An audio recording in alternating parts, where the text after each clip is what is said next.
বাংলাদেশে যারা কোরআনের জন্য, ইসলামী আন্দোলনের জন্য, আল্লাহর দিন বাংলার জমিনে গালিব করার প্রতিষ্ঠার জন্য যারা কষ্ট করতেছে, অচিরেই আল্লাহ তাআলা তাদেরকে শান্তির পয়গাম দিবে ইনশাআল্লাহ।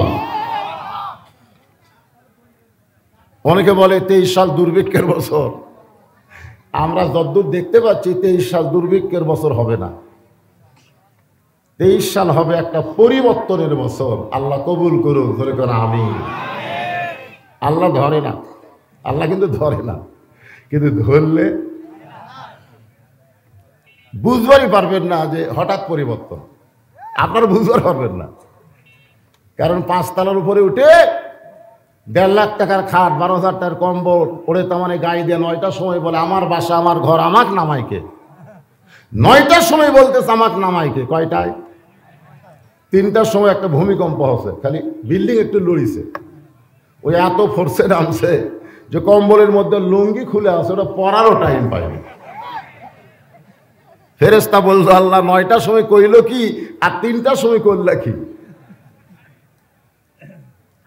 আজকে ক্ষমতার চেয়ার পায় কেউ যদি বলে হামাক নামাইকে, বাংলার জনগণ না পারলেও আল্লাহ তাকে ন্যাংটা করে নামাবে। জোরে বলেন কথা ঠিক না?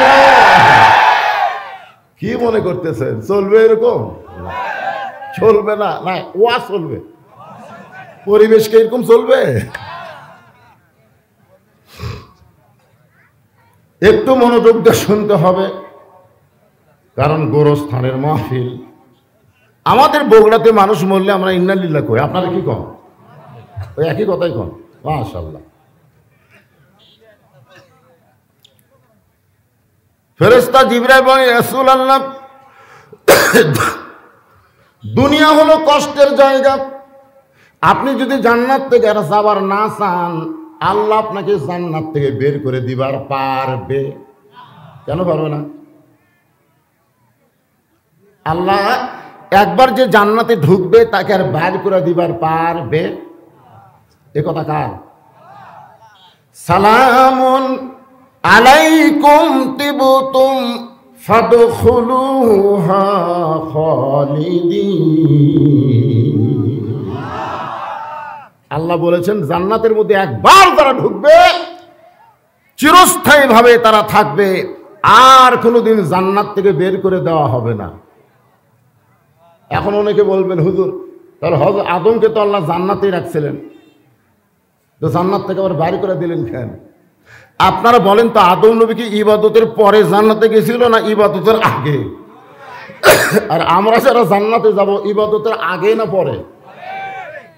আল্লাহ কোরআনে বলেন ফাদখুলি ফি ইবাদি ওয়াদখুলি জান্নাতি। জান্নাতে আল্লাহ বলেছেন ওয়ালা তাস্তাহি আনফুসুকুম, তোমাদের মন যা চাবে তোমরা তাই করতে পারবা। কিন্তু আদম হাওয়াকে আল্লাহ বলেছিল মন যা চাবে তাই করা যাবে না, সব গাছের ফল খাবে কিন্তু ওই গাছের ধারত যাবে না। তার মানে বোঝা গেল আদম নবীকে আল্লাহ জান্নাতের মধ্যে ইবাদত দিয়েছিল, ওই গাছের কাছে যাওয়া যাবে না। এটাই ইবাদত, এটাই হুকুম। জোরে কোন ঠিক কিনা?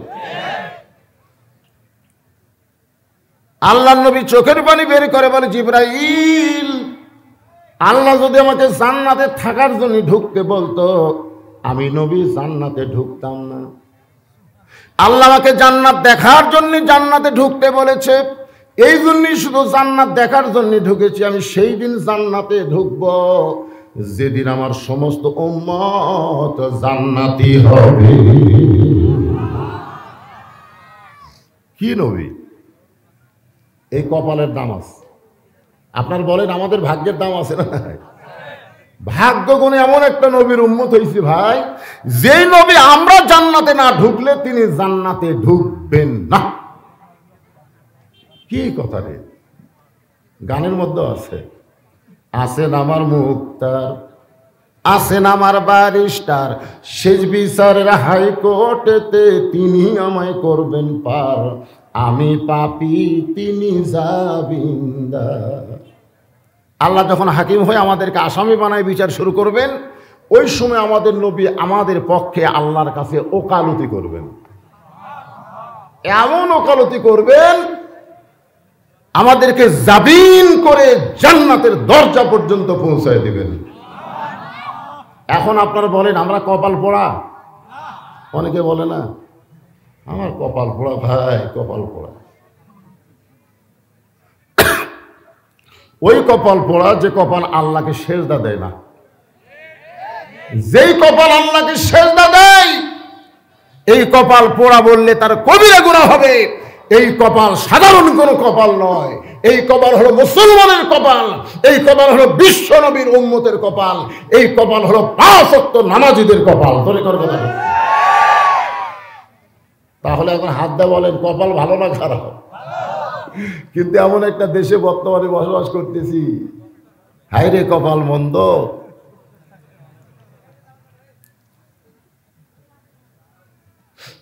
শহীদ গাজীর বাংলাদেশ, ওলি আল্লাহর বাংলাদেশ, রহম করো আল্লাহ, রহম করো আল্লাহ। এখন শেখ হাসিনার বাংলাদেশ, খালেদা জিয়ার বাংলাদেশ যেন গজব পড়ছে আল্লাহ। হায়রে কপাল মন্দ। মা তারাক্তু বাদি আলা উম্মতি ফিতনাতুন আদারুল রাসূল মিনান নিসাব, রাওয়াহুল বুখারী কিতাবুল ফিতান। আল্লাহ রাসূল বলেছেন আমার পরে আমার উম্মতের জন্য সবচাইতে বড় বিপদ হলো, মুসিবত হলো, ফিতনা হলো মরদ মানুষের জন্য মেয়ে মানুষ নেত্রী হওয়া। কেমন আছেন? বোঝে না শোধ না? আলহামদুলিল্লাহ, আলহামদুলিল্লাহ, আলহামদুলিল্লাহ বললেও যেমন সওয়াব আছে, নাউজুবিল্লাহ বললেও সওয়াব আছে রে। আপনারা মনে করছেন নাউজুবিল্লাহ সওয়াব নাই? ইন্না লিল্লাহ, সুবহানাল্লাহ, আলহামদুলিল্লাহ, লা ইলাহা ইল্লাল্লাহ, নাউজুবিল্লাহ সবই সওয়াবের তাসবিহ। জাগা বুঝা কাম সারবেন। আমার এক দাদা ছিল, মারা গেছে, মানুষ মরলে বলতো আলহামদুলিল্লাহ। দুনিয়াতে কেউ লোকমা দেওয়ার নাই। আমি যখন মোটামুটি একটু আলেম হলাম তখন দাদাকে বললাম, দাদা মানুষ বললে ইন্না লিল্লাহ কোয়া লাগে, আপনি আলহামদুলিল্লাহ কোন কেন? তোমার দাদা বললে, ভাই 2 মাস হলে একটা মানুষও মরে নাই, আমার খাওয়াও নাই। তো আজকে মানুষ মরছে, খাওয়া শুরু হলো। মানে মানুষ মরলেই আমার দাদার দাওয়াত দেয়। দাদা একটু কোরআন শরীফ পড়ে পারে তো। দাদার মতো আর 10 জন ছিল বুড়া, কেউ মরলেই ওরা দৌড়ে যায়, 1 খতম কোরআন পড়ে দোয়া করে, রব্বানা যালামনা, আল্লাহ যে কোরআন পড়লাম, যার জন্য পড়লাম, তাই আমাকে দাওয়াত দিল, তার রুহে বক্সায়া দাও। আপনারা বলেন তো, একজন মরলো আর একজন কোরআন পড়লো, সওয়াব কে ভালো? আল্লাহ রাসূল বলেছেন প্রতি অক্ষরে তাকে 10টা করে সওয়াব দেওয়া হবে। যখন বলবে আলিফ 10 লেখা শেষ, লাম 10 লেখা শেষ, মিম 10 লেখা শেষ, পড়াও সারা, লেখাও শেষ। তারপরে এরা বলতেছে চালান দিচ্ছে, তারপরে চালান দিচ্ছে, যখন লেখা হয়ে গেছে তারপরে চালান দিচ্ছে, আল্লাহ যাই মরিছে তার রুহে দাও। ফেরেশতাকে একই কয়বার লেখ মরে। এই জন্য যে ব্যক্তি নিজে কোরআন পড়ে না, অন্য কোন ব্যক্তি তার নামে কোরআন পড়ে সালাম দেওয়া, এটা ইসলামে সম্পূর্ণ হারাম, সম্পূর্ণ হারাম। কোরআন মরা মানুষের জন্য নয়, কোরআন হলো জীবিত মানুষের হেদায়েতের খোরাক। জোরে করে কথা ঠিক কি না? তুমি যেটা অবস্থায় কোরআন পড়নি, মরার পরে তোমার রুহে কোরআন সালাম দেওয়া। তো যখন যেটা বলা লাগবে তখন সেটা বলবেন। রাজি আছেন তো ইনশাআল্লাহ? আলহামদুলিল্লাহ। আমি পবিত্র কালামুল্লাহ শরীফ থেকে, আমাদের বগুড়াতে কোনো মানুষ যখন মারা যায়,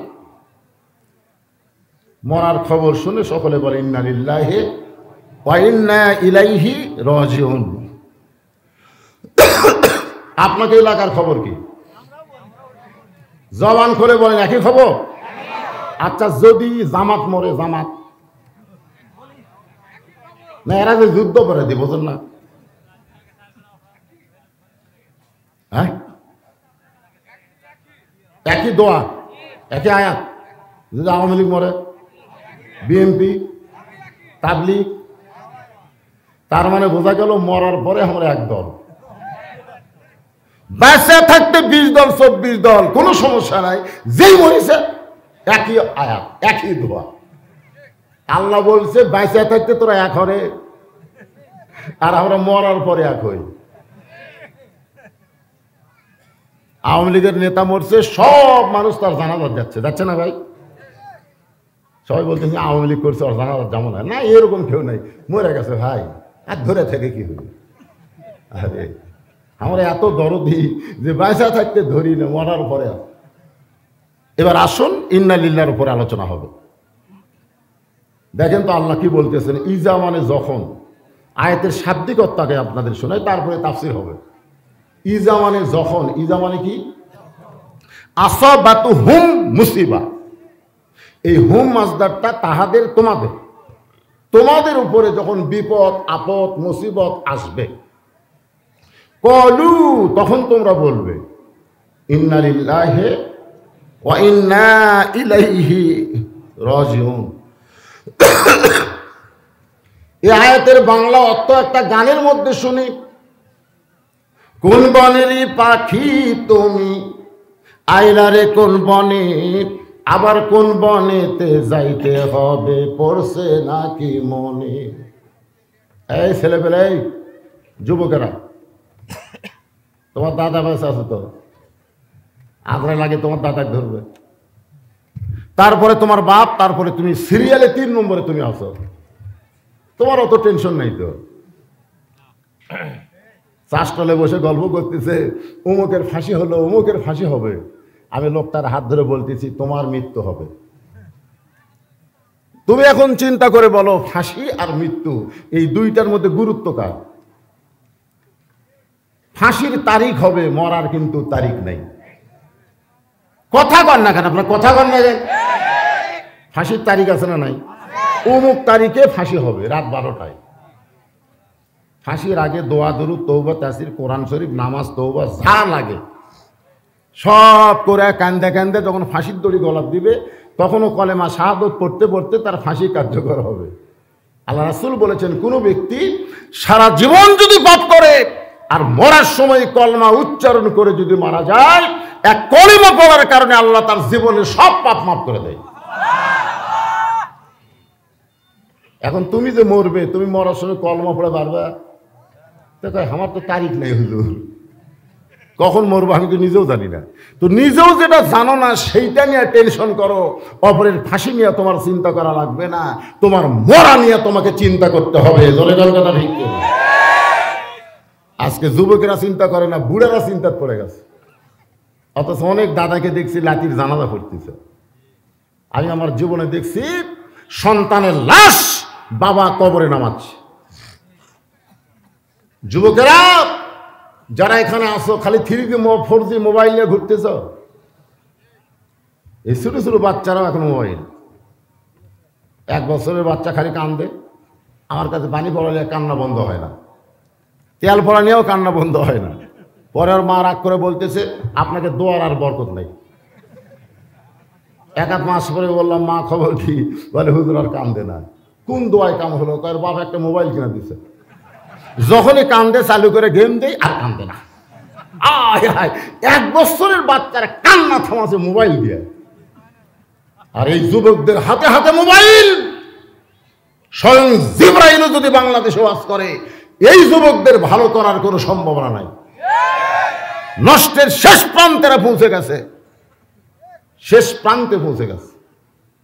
এই যুবকদের ভালো করতে গেলে ওষুধ একটাই, একটা ওষুধ আছে। সে ওষুধ চেনেন আপনারা? সে ওষুধকে লক্ষ্য করে আল্লাহ বলেছেন, অনুনাজ্জিলু মিনাল কুরআনি মা হুয়া শিফাউ ওয়া রাহমাতুল লিল মুমিনিন। এর বাংলা অর্থ হলো সব সমস্যার সমাধান দিতে পারে আল কোরআন। এটা কি বিশ্বাস করেন?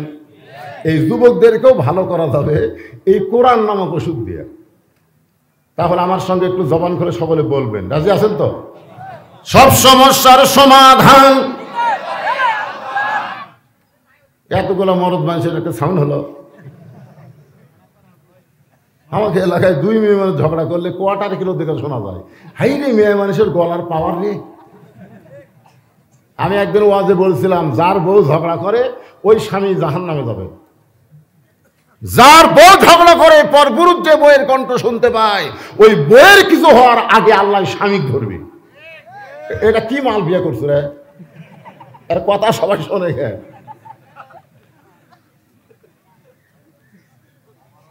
তা আপনারা মেয়ে মানুষ এত জোরে ঝগড়া করে, আর আপনারা মরদ মানুষ কোরআনের পক্ষে একটা স্লোগান দেবেন। এই মেন মেনা স্লোগান দিয়ে বলছি তোর অযুক্তি। তাই আমার ওয়াজ যত ভালো শুনবেন, স্লোগান তত তাড়া দেওয়া লাগবে। সব সমস্যার সমাধান আল কোরআনের আলো। এই তো মরছেন, ঘরে ঘরে না, সংসদেও না, বলতে হবে সব জায়গায় জালো। আল কোরআনের আলো, কোরআন হাদিস যেখানে, দুনিয়ার মুসলমান লিল্লাহি তাকবীর। শীত লাগতেছে? গলাটা একটু ক্লিয়ার করে দাও আল্লাহ। কোনোদিন আসিনি রে, লতু রাখছি রে। ঠান্ডায় ঠান্ডায়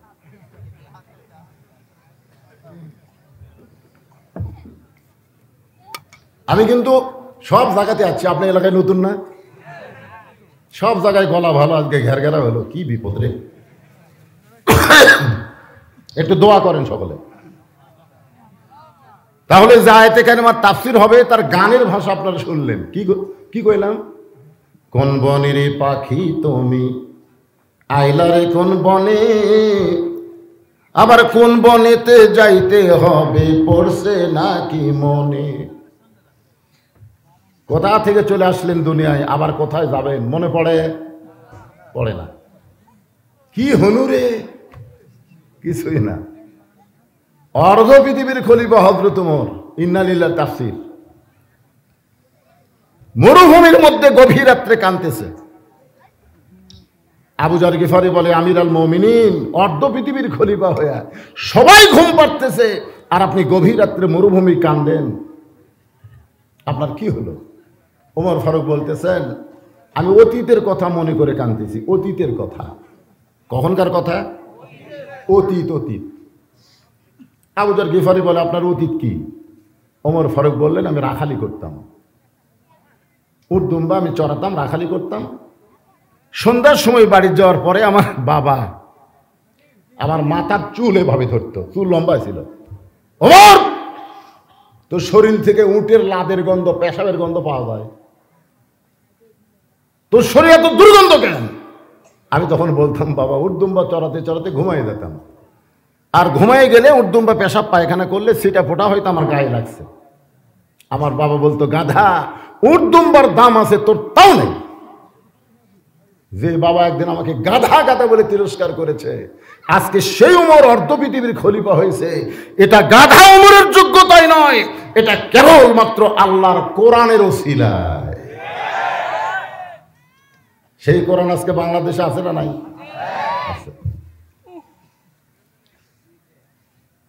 সেই কোরআন বাংলাদেশে থাকার পরেও শিক্ষার ভিতরে ডারউইনের যুক্তি, বানর থেকে আমরা নাকি মানুষ হলাম, আমরা নাকি বানর আসলাম। ঘুষতে ঘুষতে লেয়াস খোঁজা পড়ছে রে, সে থেকে নাকি আমরা মানুষ হলাম। হায় হায় হায়, এ মুসলমান এখনো চেতন হলেন না? আগে নাকি আমরা বান্দর ছিলাম রে। এই জন্য আল্লাহ নবীকে বলেছেন, ইকরা, পড়েন বিইসমি রাব্বিকাল্লাযী খলাক।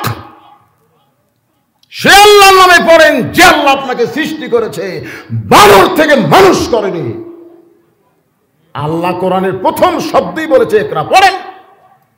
যেই শালারা কোরআন পড়ে না, নাস্তিক, আজকে তারা শিক্ষার মধ্যে আমাদের ছেলেদেরকে, আমাদের মেয়েদেরকে নষ্ট করার জন্য বিশাল একটা ষড়যন্ত্র করতেছে। দরকার কথা ঠিক কিনা?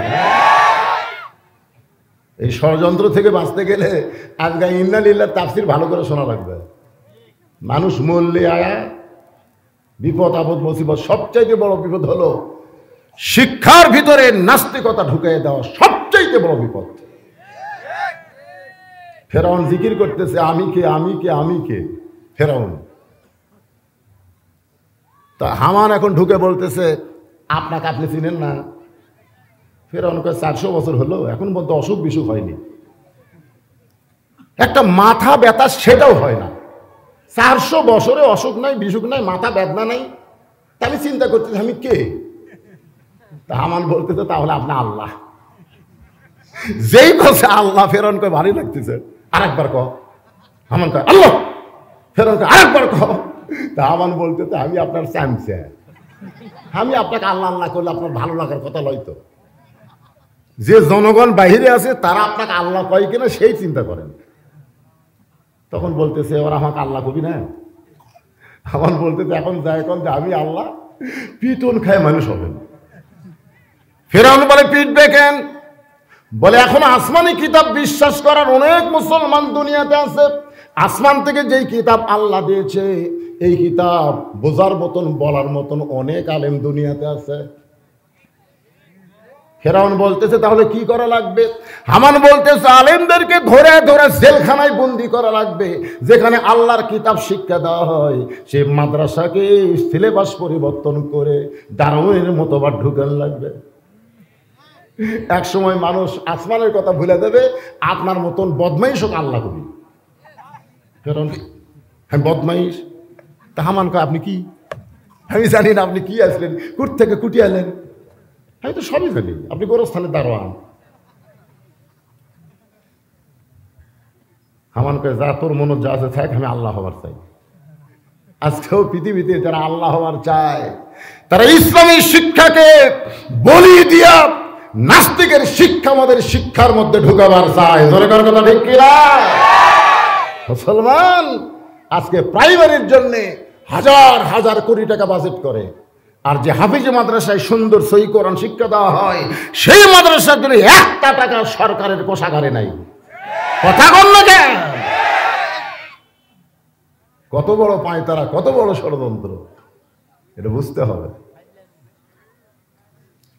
সবচাইতে বড় বিপদ কি? মানুষ মরে না। মুসা নবী তুর পর্বতের কিনারায় দাঁড়িয়ে আছে। আল্লাহ ডাকতে বলে মুসা তুমি কি বলবার চাও? মুসা বলতেছে আল্লাহ আপনাকে একটা প্রশ্ন করব। আল্লাহ কয় মুসা কি প্রশ্ন? মুসা বলতেছে আল্লাহ এমন একটা প্রশ্ন করব আমার আছে আপনার নাই। আল্লাহ কয় মুসা তোর এমন কি আছে রে যেটা আমি আল্লাহর নাই? মুসা বলতেছে আল্লাহ চিন্তা করে দেখেন, আমার আছে আপনার নাই। আল্লাহ কয় মুসা তুই বল। আল্লাহ কিন্তু সব জানে, জানে কে জানে না? মুসা বলতেছে আল্লাহ আমার প্রশ্ন হলো আমার মৃত্যু আছে কিন্তু আপনার মৃত্যু নেই। আল্লাহ কয় ঠিকই তো তাই। মুসা বলতেছে আল্লাহ আপনি যতই ক্ষমতাবান হন আপনি মারতে পারবেন কিন্তু মরতে পারবেন না। মরার মজা আমি পাবো, আপনি পাবেন না। আল্লাহ কয় মুসা মরার আবার মজা আছে? মুসা বলতেছে আপনি কইছেন কুল্লু নাফসিন যায়িকাতুল মাউত, যায়িকা মানে মজা। আল্লাহ বলে মুসা মৃত্যু তোমার কাছে কেমন মনে হয়? মুসা বলতেছে আল্লাহ এই দুনিয়াতে যত নিয়ামত আপনি আমাকে দান করেছেন তার মধ্যে উত্তম নিয়ামতের নাম হলো মৃত্যু। সুবহানাল্লাহ কবেন না? আপনি আমাকে নবী দিছেন, কালিমুল্লাহ ডিগ্রি দিছেন, আমাকে বাদশাহী দিছেন, আমাকে এত কিছু আপনি দিছেন আল্লাহ দুনিয়াতে, সব চাইতে মৃত্যুটাই হলো আমার কাছে শ্রেষ্ঠ নিয়ামত। আল্লাহ কয় মুসা মানুষ মরবার চায় না রে, আর সেই মৃত্যু তোমার কাছে শ্রেষ্ঠ নিয়ামত হওয়ার কারণ কি? মুসা বলতেছে আল্লাহ 3 কারণ।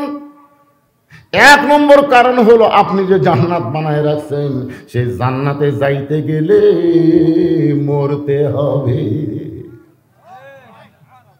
আচ্ছা আপনারা জান্নাতে যাবেন?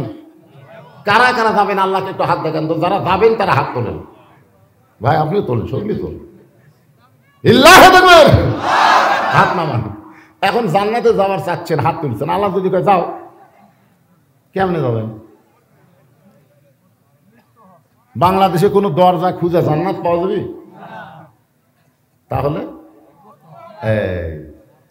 জান্নাতে যদি যাওয়ার চাই মরা ছাড়া যাওয়ার কোনো রাস্তা নাই। এখন আমি আপনাদের কাছে বলবো জান্নাতে যাইতে গেলে কি চাই? আপনারা বলবেন মরতে চাই। বলতে পারবেন না ভাইজান? জান্নাতে যাইতে গেলে কি চাই? আরো জোরে ধরছে বলুন, জোর হলো না, আরো জোরে। যারা কবরে আছে না, তারা বলতেছে এতদিন পরে একটা আসল মিছিল করতেছে। আপনি যতই চেষ্টা করেন আপনি বাঁচতে পারবেন না। মাইকেল জ্যাকসন 150 বছর বাঁচার জন্য 11টা ডাক্তার সেট করছিল, 11টা বিশেষজ্ঞ ডাক্তার, যে আমি যেন 150 বছর বাঁচি। কিন্তু বেচারা 49 বছর বয়সী মরে গেল। এখান থেকে প্রমাণ হলো আমি আপনি যত চেষ্টা করি বাঁচতে পারবো, মরতেই হবে। তো মরাই যদি লাগে তাহলে আমরা কি হয়ে মরবো?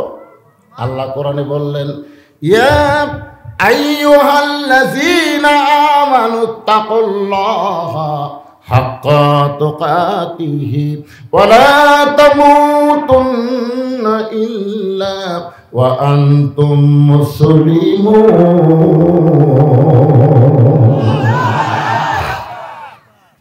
মুসলমান হয়ে যদি মরবার পারি, আমাদের লাশ যাবে কবরে, আমাদের দেহ যাবে কবরে, কিন্তু আমাদের পাখি রুহুর কিন্তু কবর হবে না। এই রুহুটা ইল্লিন নামক জান্নাতের বাগানে চলে যাবে। এখন বলেন তো বাঁচা ভালো না মরা ভালো? যারা বলতেছেন না তারা কিন্তু মরবেন না মনে হচ্ছে। জোরে বলেন, বাঁচা ভালো না মরা ভালো? যতই থাকবেন দুনিয়ায় ততই কষ্টের মধ্যে থাকতে হবে। আর যেই মৃত্যু হবে মুসলমানের, মরার সঙ্গে সঙ্গে 8টা জান্নাতের দরজা আল্লাহ খুলে দিবে। আল্লাহ বলে, মুসা রে, মৃত্যুকে পছন্দ করার 2 নম্বর কারণ কি? মুসা বলতেছে, আল্লাহ মৃত্যুকে পছন্দ করার 2 নম্বর কারণ হলো আমার মৃত্যুটা কেবলমাত্র আপনার জন্যই ওয়াকফ করেছি। আমি মরতে চাই শুধুমাত্র আল্লাহর জন্য। জোরে বলেন, কার জন্য? আমার সামনে যারা বসে আছেন সবাই জবান করে বলেন, আমরা মরবো কার জন্যে? এ সবাই বলেন, বলেন রে, কার জন্য মরবো? আল্লাহ কোরআনে বললেন, ওয়ালা তাকুলু লিমান ইউকতালু ফি সাবিলিল্লাহি আমওয়াতুন বাল আহইয়াউ ওয়ালাকিন লা তাশউরুন।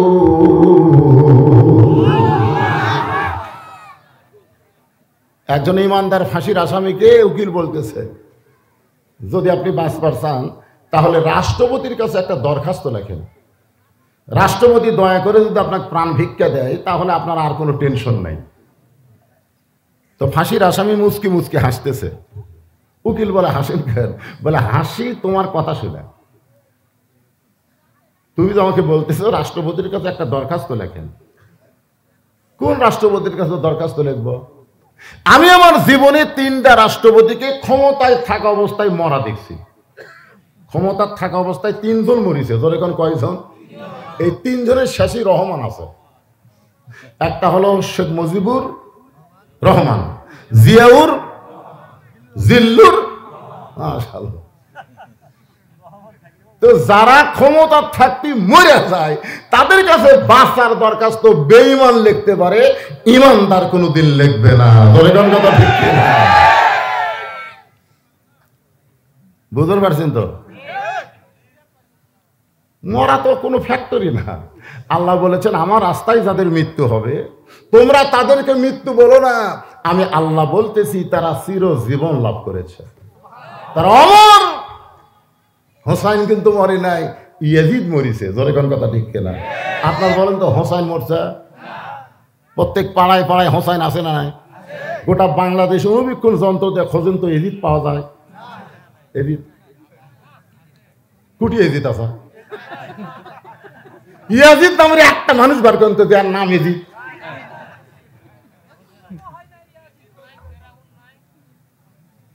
তাহলে চিন্তা করা লাগবে। ইয়াজিদ মরে গেছে, ওর নাম গন্ধ নাই, আজও ক্ষমতার চেয়ারে বসে হোসাইনের অনুসারীকে হত্যা করে মনে করতেছে ওরা শেষ হয়ে গেল। হোসাইন গ্রুপ কোনোদিন শেষ হবে না, এরা থাকবে অমর। ইয়াজিদ গ্রুপ চিরতরে পচে যাবে, কেউ নাম গন্ধ নেবে না। কি বুঝতেছেন? তাহলে মরবো কার জন্যে?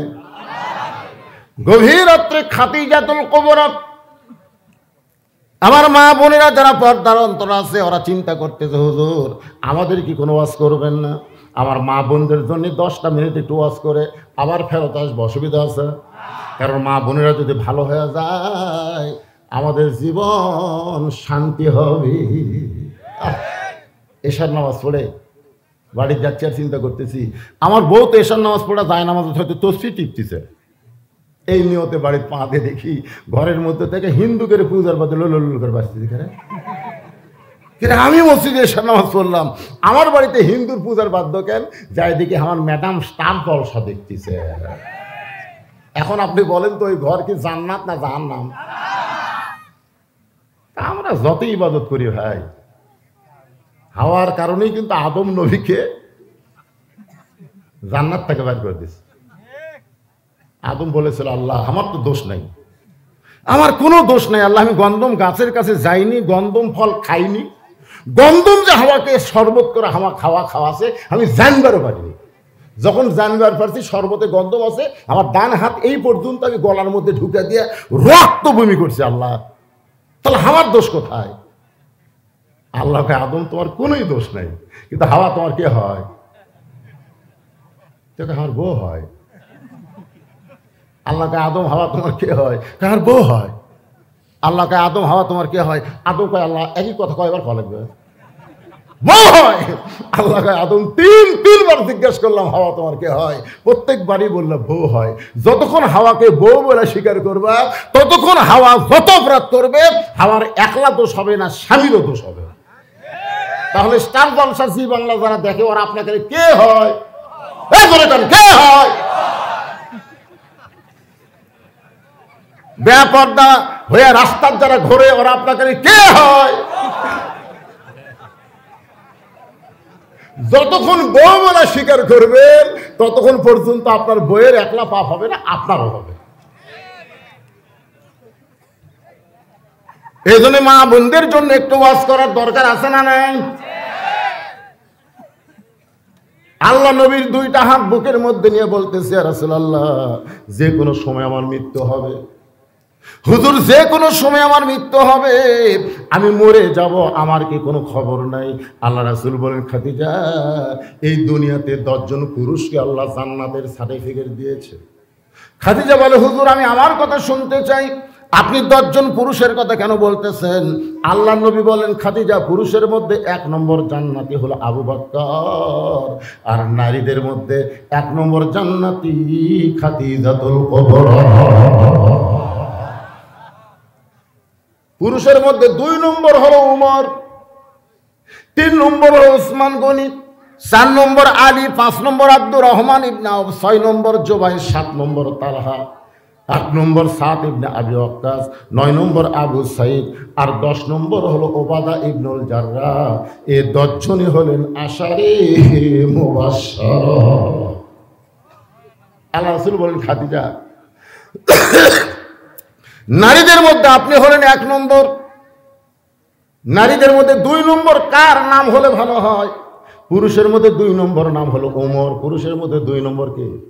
কথা কয় না। আল্লাহ রাসূল কিন্তু খাদিজাকে বিবি হিসাবে, স্বামী হিসাবে বলতেছে, নবী হিসাবে না, স্বামী হিসাবে বলতেছে। তাহলে নারীদের মধ্যে 2 নম্বর কে হলে ভালো হয়? খাদিজা বলতেছে রাসূলুল্লাহ আমার কলিজার টুকরা ফাতেমাকে আল্লাহ যেন 2 নম্বরে রাখে। আল্লাহ রাসূল মুসকে হাসিয়া বললেন আল্লাহ আপনার পেট থেকে 4টা মেয়ে দান করছে, কুলসুমা, রোকেয়া, জয়নাব আর ফাতেমা। আপনি অন্য 3টা মেয়ের নাম না বলে আপনি সরাসরি ফাতেমার নাম কেন বলতেছেন? খাদিজা বলে ইয়া রাসূলুল্লাহ আপনি বাবা, আপনি বুঝতে পারবেন না, যদিও আপনি নবী কিন্তু আপনি হলেন বাবা, আপনি বুঝতে পারবেন না কোন সন্তান কেমন এটা বাবা জানে না, এটা জানি তার মা। আজকে কোন সন্তান কেমন ওদের ঘুরতেছে, ওদের ডাঁড়ে আছে, কিছুক্ষণ বসে থাকে লাভ দৌড়তেছে।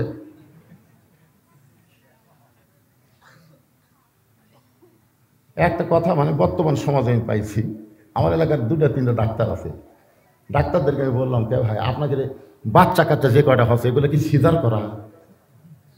ডাক্তার আমার কানে কানে কয়, প্রত্যেকটা বাচ্চাই নর্মালে হবে, কিন্তু কতগুলো মাও অধৈর্য, একটু তখন স্বামী কয় দরকার অটো ভ্যান বেচে তোকে সিজার কর্মরে, দরকার অটো ভ্যান বেচে তোকে সিজার কর্ম, কান্দিস না। ডাক্তারের কাছে নিয়ে গেছে, ডাক্তার কিন্তু জানে আর 2 দিন পরই নর্মালে বাচ্চা হবে, এটা কিন্তু ডাক্তার জানে, কিন্তু পরীক্ষা করে বলতে বেকা হয়ে আছে তো, মানে ভিতরে পজিশন খারাপ, এখন পেট কাটা ছাড়া বার করা যাবে না। তখন কি করবি, এই টাকা খাওয়ার জন্য ডাক্তার সিজার করে, বাচ্চা এখনো 2 দিন পরে নর্মালে হবে, কিন্তু 2 দিন আগে পেট খেটে বার করছে, ওই বাচ্চার তো ঘুম ভাঙেনি, কারণ 2 দিন পরে আর ঘুম ভাঙবি তারপরে বাড়াবি, কিন্তু আগেই বার করছে। ওই আর চেতন পায় না, তখন ডাক্তাররা পাও ধরে ঘুরে, এই যে ঘুরানোর কারণে বেরোনো তো একটা আঘাত লাগে, অস্থির ছেলে হয়। সিজার করা ছেলেরা হলো অস্থির। ডাক্তার বলে, না হুজুর আমাদের বউ আমরা সিজার করাই না, কারণ সিজার করলে মায়েদের বিশাল একটা ক্ষতি হয়, ভালো মায়ের পেট কাটা, এটা একটা ভালো জিনিস। আমার পীর হলো 1 নম্বর লুচ্চা, এই মাঝে মধ্যে মুড়িদের বইয়ের দিকে চোখ মারে, এই শালার হাতে মুড়ি দেওয়া যাবে। তাহলে কয়টা জিনিস কইলাম, ডাক্তারের বইয়ের কি লাগে না, সিজার লাগে না, মৌলবীর বাড়িতে মিলাদ হয় না, আর পীরের বউ মুরিদ হয় না। আর কোন সন্তান কেমন এটা বাবা জানে না, এটা জানে তার মা।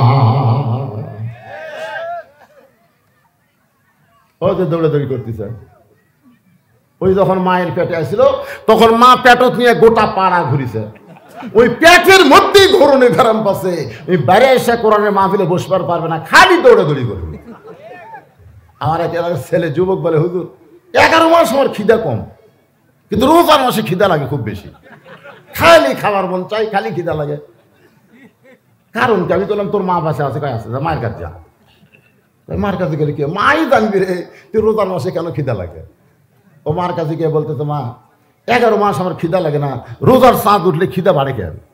মা বলতেছে, সর্বনাশ করছে তোর দাদি, তুই যখন আমার পেটে আসলি তোর দাদি আমারে কইছে, বৌমা খবরদার রোজা থাকবা না, রোজা থাকলে আমার লাঠি শুকে দেবে, রোজার মাসে তোকে তাজা করার জন্য আমি রোজা থাকিনি রে, আমিও খাসি, রোজার মধ্যে তোর খাবার অভ্যাস আছে।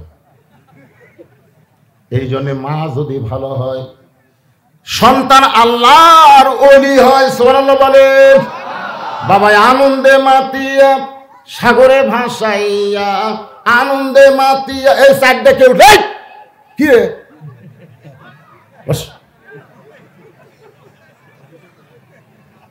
একসাথে 4টে যাচ্ছে, অকাম করবি। আপনারা ছাড়া দেন না ভাই, সন্ধ্যার সময় মেয়ে মানুষ লাইফে খুঁজতেছে মুরগি হাঁস ঠিক মতো উঠছে কিনা, সন্ধ্যার সময় দেখে এক মোরগ নাই,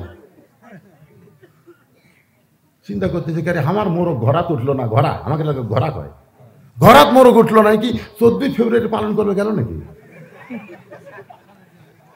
খুঁজতে খুঁজতে দেখে 3 বাড়ি পরে এক ঘোড়াত ওই মোরগ উঠছে, রাগ করে বলতে আমার ঘোড়াত মুরগি নাই, মুরগি নাই, তুই আমার ঘোড়া বাদ দিয়ে ঘোড়া ঢুকলো কেন?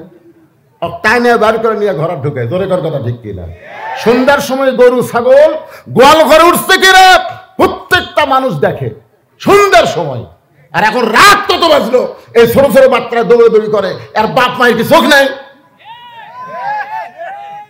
এরা কি গরু ছাগলের চাইতে দাম কম নাকি?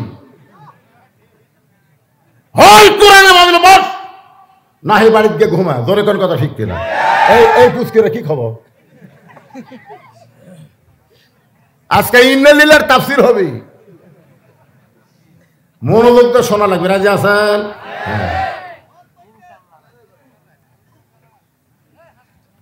খাদিজাতুল কুবরা বলতেছে, ইয়া রাসূলুল্লাহ আপনি নবী, আপনি বাবা, কিন্তু আপনি বুঝতে পারবেন না, আমার 4টা মেয়ের মধ্যে ফাতেমা হলো আমার কলিজার টুকরা।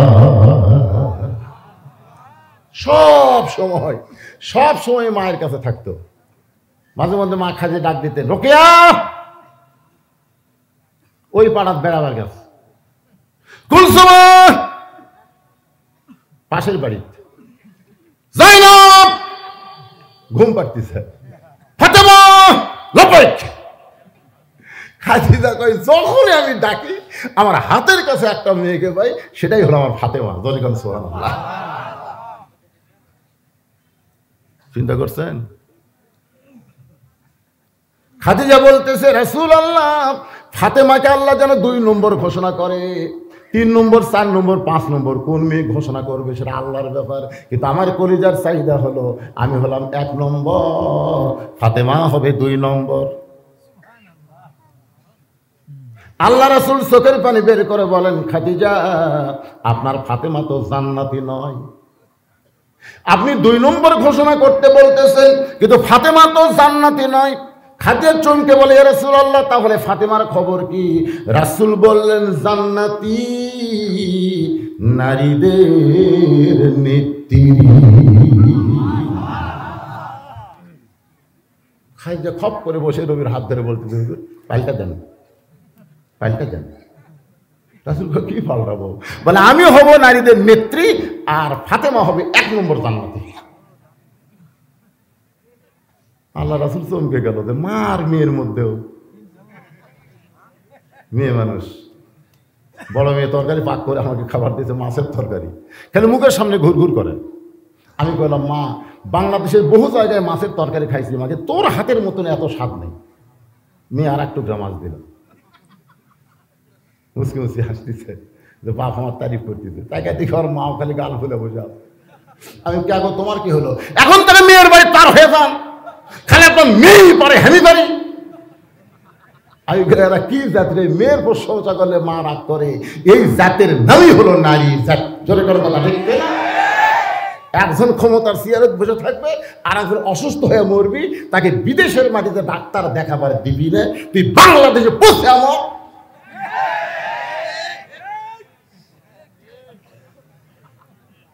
আপনারা কোনোদিন শ্বশুর জামাইয়ের যুদ্ধ শুনছেন? কিন্তু বউ শাশুড়ি, একটা সিনেমার নাম বউ শাশুড়ির যুদ্ধ। আমার মায়ের চুপ হয়ে গেছে, আর কথা নাই। একটু মনোযোগ দিয়ে শোনেন মা। খাদিজাতুল কুবরা বলে, রাসূলুল্লাহ, পাল্টায় দেন, আমি হব জান্নাতি নারীদের নেত্রী আর ফাতেমা হবে 1 নম্বর জান্নাতি। রাসূল বলেন, খাদিজা, আমি হলাম ঘোষণাকারী, দেওয়ার মালিক হচ্ছে আল্লাহ।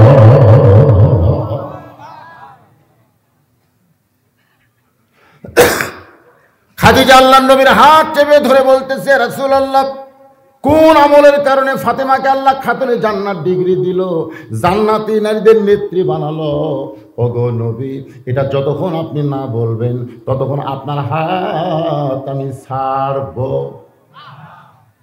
আল্লাহ রাসূল বলে, খাদিজা, আমি তোমাকে একটা প্রশ্ন করি। কি প্রশ্ন করবেন রাসূল? প্রশ্ন হলো 1 নম্বর, 2টা প্রশ্ন করব। 1 নম্বর প্রশ্ন হলো, আপনার মুখের সাইজ কেমন? এটা দুনিয়ার কত পুরুষ বলতে পারে। আপনার দাঁতের সাইজ কেমন? এটা দুনিয়ার কত পুরুষ বলতে পারে। আপনার গায়ের রং কেমন? এটা দুনিয়ার কত পুরুষ বলতে পারে। খাদিজা বলে, রাসূলুল্লাহ, 40 বছর বয়সে আপনাকে যখন স্বামী বলে স্বীকার করলাম, ওই সময় মক্কার সবচাইতে ধনবতী রমণী আমি ছিলাম। আমার অনেকগুলো ব্যবসা ছিল, ব্যবসার তদারকি করতে গিয়া হাজার হাজার পুরুষের সঙ্গে আমার কথাবার্তা হয়েছে, লেনদেন হয়েছে। এই হাজার হাজার পুরুষ আমি খাদিজা দেখতে কেমন তারা দেখেছে, জানে। আমার মুখের সাইজ, নাকের সাইজ, গায়ের রং এই দুনিয়ার বহু পুরুষ বলতে পারবে। রাসূল কান্দের বলে, খাদিজা, আপনার ফাতেমার মুখের সাইজ কেমন? ফাতেমার দাঁতের সাইজ কেমন? ফাতেমার গায়ের রং কেমন? এটা দুনিয়ার কত পুরুষ বলতে পারবে। খাদিজা বলতেছে, রাসূলুল্লাহ, আমার ফাতেমাকে দুনিয়ার মানুষ কেমনে দেখবে? কারণ ফাতেমা পর্দার ভিতরে জন্ম হয়েছে। আল্লাহ রাসূল বলে, আপনি মা হয়ে এইটুকুই বলতে পারলেন আপনার মেয়ে পর্দার মধ্যে জন্ম হয়েছে। আমি রাসূল বলতেছি, সে পর্দার ভিতরে বড় হবে। আমি নবী বলতেছি, আমার মেয়ে পর্দার ভিতরে দুনিয়া থেকে বিদায় নেবে। গভীর রাত্রে ফাতেমা এসে হযরত আলীর বুকের মধ্যে মাথা রাখে, ফুবায় ফুবায় কাঁদতেছে। আলী বলে, কি গো, কি হলো হঠাৎ এরকম কান্দো কেন? ফাতেমা বলতেছে, আল্লাহ আমার দোয়া কবুল করছে। আলী কপালে চুমা দিয়ে বলতেছে, শোনো, এতে দুই ভুরু আছে, এই ভুরুর মাঝখানে আল্লাহ রাসূল বলেছেন, কোনো স্বামী যদি তার বইয়ের দুই ভুরুর মাঝখানে, এতে দুই ভুরু দেখতেছেন না, এই দুই ভুরুর মাঝখানে একটা চুমা দেয়, একটা ওমরা হজের সওয়াব পায়। আমি বহু লোককে বলছি, ভাই তোমার বইয়ের ভুরু কেমন? হুজুর আমি তার সাথে খেয়াল করিনি। মানে চুমা তো দূরের কথা, খেয়ালই করে।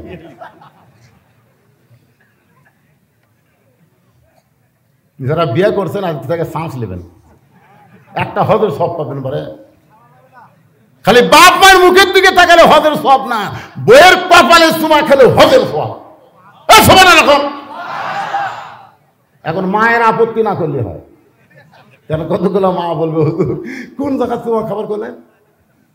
ওই যে বিড়ি খাওয়া খায়, ওই ঘরের মধ্যে ঢুকলে আমি রাগ করি, ভোগরা পাঠার মতন গন্ধ। আর এই জায়গার চুমা খাবার গেলে তখন বমি হবে। তাই বিড়ি খানেওয়ালারা আপাতত চুমা বাদ তবে। কি বুঝলেন?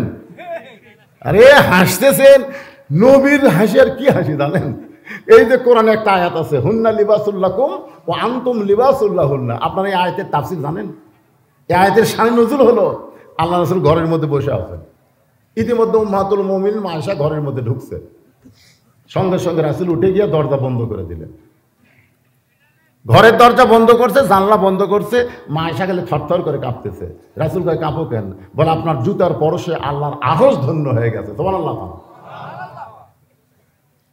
সেই নবীর ঘরের মধ্যে আয়েশা যদি কোনো বেয়াদবি হয়ে যায়, আল্লাহ রাসূল আয়েশা একজন নবীর জুতার পরশে আল্লাহর আরশ ধন্য হয়েছে।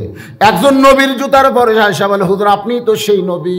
রাসূল বলেন, দরজা যতক্ষণ খোলা ছিল ততক্ষণ আমি সেই নবী ছিলাম, কিন্তু যেই দরজা বন্ধ হয়েছে আমি আর নবী নাই রে আয়েশা, আমি হলাম স্বামী আর তুমি আমার বিবি। আসো। কিসের নবী রে? নবী সব সময়। জানলা দরজা বন্ধ করছি, এখন আর নবী, এখন আর টুপি থাকলে চলবে? টুপি খুলে তো নবী, টুপি খুলে তো ডাকতেছে। মা আয়েশা দৌড়ে এসে নবীর বুকে মাথা রেখে বলতেছে, আল্লাহ আমার নবী শুধু বিশ্ব নবী নয়, আমার নবী হলেন পৃথিবীর 1 নম্বর স্বামী। তোরে কাছে সুবহানাল্লাহ। নবী আমার ডান হাত কানা মা আয়েশার পিঠের উপর একটা চাপ দিছে, চাপ। এটার নাম হলো মহব্বতের চাপ। যেই চাপ মারছে, সঙ্গে সঙ্গে আল্লাহ ডাক দিল, জিবরাইল লহে মাহফুজ থেকে কোরআন আয়াতে নবীর কাছে যা। জিবরাইল বলে, আল্লাহ কতদিন তো নবীর কাছে কোরআনের আয়াত না গেলাম, এরকম করে বলতেছেন কেন? আল্লাহ বলতেছে, জিবরাইল নবী ঘরের মধ্যে যে আমল শুরু করছে রে, আমার আরশ পর্যন্ত খুশিতে খালি কাঁপতেছে। সুবহানাল্লাহ। ফেরেশতা জিবরাইল কোরআনের আয়াতটা নবীর কাছে সালাম দে, বলে, হুন্না লিবাসুল লাকুম ওয়া আনতুম লিবাসুল লাহুন্না। এই আয়াতের বাংলা অর্থ হলো, স্বামী হলো বিবির পোশাক, বিবি হলো স্বামীর পোশাক। দরকার হলে এক বালিশে এক কম্বলে স্বামী স্ত্রী ঘুমাবেন। ছোট বাচ্চা যদি থাকে মায়ের পাশে রাখবেন। স্বামী আর মাঝখানে কোনো বাচ্চা রাখা জায়েজ নেই। কি জন্য নাই? 1 নম্বর কারণ হলো মাঝখানে দেওয়াল হলো, আর 2 নম্বর কারণ হলো বাপ সারাদিন কাম কাজ করছে, ঘুমের ঘরে যদি ও করে বাচ্চার মুখের উপর হাত তুলে দেয়, বাচ্চা নিঃশ্বাস একটা মরবি। জোরে কোন কথা ঠিক? এই জন্য মায়ের সাইডে রাখা লাগবে।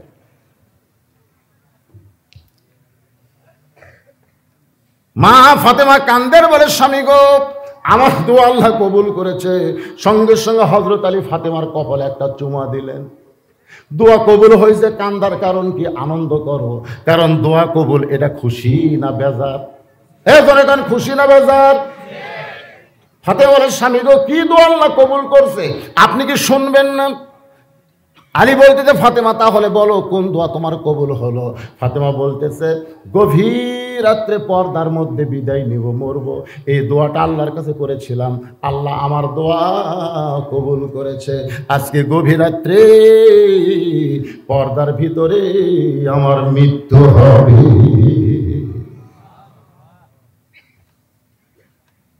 গাছের গোড়া গাছটা যেমন ঠাস করে পড়ে যায়, হযরত আলী তেমনি পড়ে গেলেন ঘরের মাঝে। মা ফাতেমা মুচকি মুচকি হেসে স্বামীর মাথাটা উরাতের উপরে নিয়ে কপালে একটা চুমা দিয়ে বললেন, স্বামী গো, এতদিন জানতাম আপনি জ্ঞানের মহারাজা, আপনি হলেন জ্ঞানের সম্রাট, এতদিন জানতাম। আনা মাদিনাতুল ইলমি ওয়া আলিউ বাবুহা, আমি নবী হচ্ছে ইলমের শহর, আলী হচ্ছে তার দরওয়াজা। আপনি হলেন জ্ঞানের সম্রাট জানতাম, আমি এতদিন বিশ্বাস করতাম আসাদুল্লাহিল গালিব, আপনি হলেন আল্লাহর সিংহ, বীরের বীর। কিন্তু আজকে কি দেখলাম, আমার মৃত্যুর খবর শুনে এমন করে পড়ে গেলেন কেন? ওগো স্বামী, আপনি কি জানেন না আসলে যাইতে হবে? যারা বেশি জ্ঞানী বিশ্বাস করে আসলে কি রে, জোরে কর না কেন, আসলে এই দুনিয়াতে আমরা কেউ থাকার জন্য আসি নাই, আমাদেরকে যাইতে হবে। আমি গভীর রাত্রে মৃত্যুবরণ করব, এইটা শোনার পরে এমন করে কেন কাঁদতেছেন? আমি মরে যাওয়ার পর আমার 3টা চাওয়া পুরা করা লাগবে। আলী কান্দের বলে, ফাতেমা, দুনিয়ার জীবনে গরিব ছিলাম বলে তুমি কিছুই চাইলা না, মরে যাওয়ার পরে তুমি কি চাইবা ফাতেমা? 1 নম্বর চাও হলো আমার জানাজার কোনো ব্যবস্থা করবেন না। আমি মরে যাওয়ার পরে আমার জানাজার কোনো ব্যবস্থা করবেন না, কারণ আমি বিশ্বাস করি বিবির জন্য শুধু স্বামীর দোয়া, দুনিয়ার কোনো মানুষের দোয়ার দরকার। স্বামী ছাড়া অন্য কোনো পুরুষের জন্য মেয়েদের সাজা জায়েজ, জায়েজ, জায়েজ। আর আমাকে গুলা কার জন্য সাজা?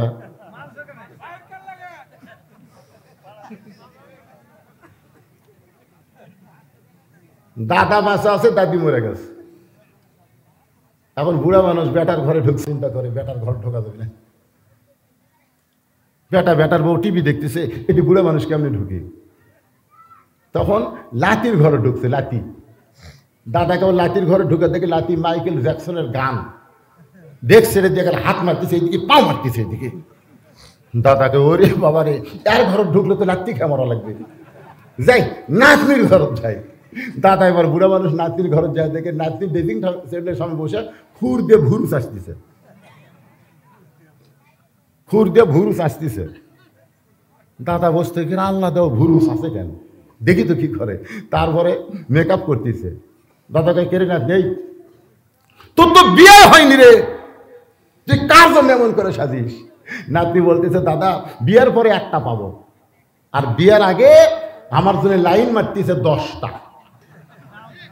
এই 10 জনের মনোরঞ্জন করার জন্য আমি সাজা গুজে হাইল করে কিলকিল করে হাঁটি। দাদা দাদা বাড়ি এসে দরজাত বলতেছে, এই বাড়ি জাহান্নাম হয়ে গেছে, বেটার ঘর ঢোকা যায় না, লাতির ঘর ঢোকা যায় না, নাতনির ঘর ঢোকা যায় না, এই বাড়ি জাহান্নাম।